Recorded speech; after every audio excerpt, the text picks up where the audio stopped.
So the idea would be you would choose like 10 to 20 stains. And then you're going to measure the angle. So what you'll do is you'll put a piece of masking tape down here, and this will be stain number 1. And you'll put the measurements down here. You'll measure the length and width, and then you'll calculate the angle, the impact angle. And then you're going to take some string. To make sure it goes through the axis. You run this through the axis like this, okay? And you tape it right at the end.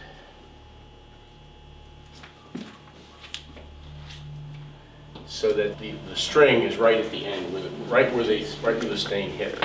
You do your measurements first. And once you know the number of degrees, you have a zero-edge protractor. And this becomes the point at which the stain hits. In other words, this is the point where you have the end of the string.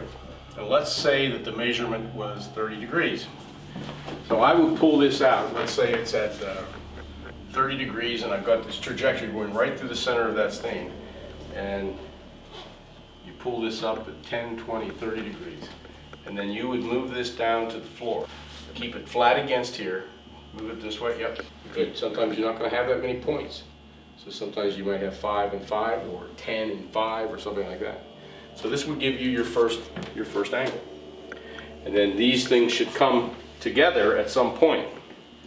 And at that point, we're going to call that the area of occurrence, the area of impact. It's not a point of impact, because it won't be a point. It's going to be diffuse. Because you remember the error we had in the measurements, the amount of error we had, there's a lot of error involved with this. But this will give you an idea what the spatial origin of the impact was. Okay? All right, so now you guys are going to create your own impact spatter.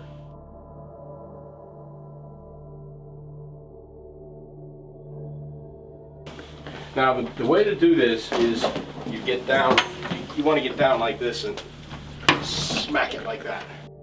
Hit it hard, smack it. Good show. All right.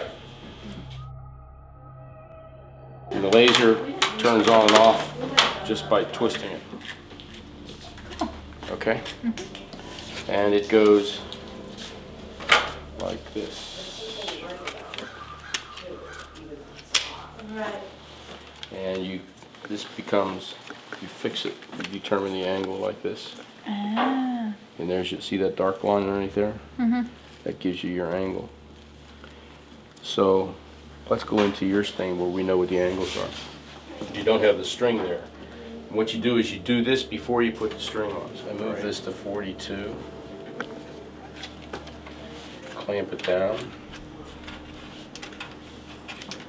And now I come down like this. Move it. And then what you would do is you would put a piece of tape on the floor. So this is number 2. You have the 2 here. You put the tape on the floor at 2, and you can see that that stains it. And then you do all the stains, and then you run your strings.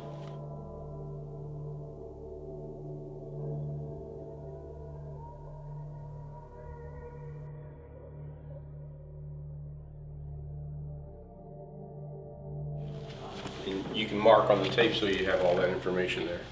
Can we use like these ones that are up and down? Like this one? You want to use the ones that are the most elongated. Yeah, you can try one of these. You've got this one. Okay, now do we measure from here to here, or just the red part? No, you measure from the bottom to the top.